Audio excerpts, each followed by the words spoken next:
Here's my new beacon.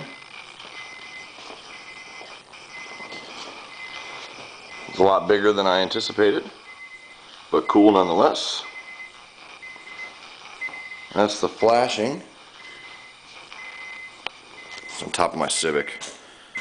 Here's the takedown lights.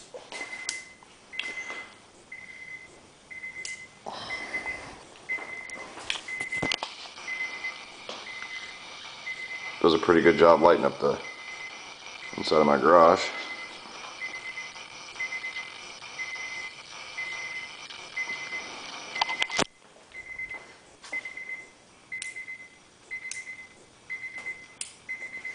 And there's just the takedown lights.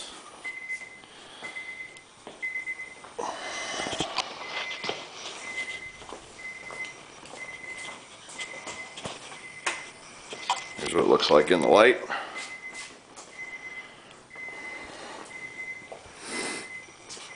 It's pretty big. This is on top of a Honda Civic. It's sitting on the sunroof, and it takes up almost the whole sunroof.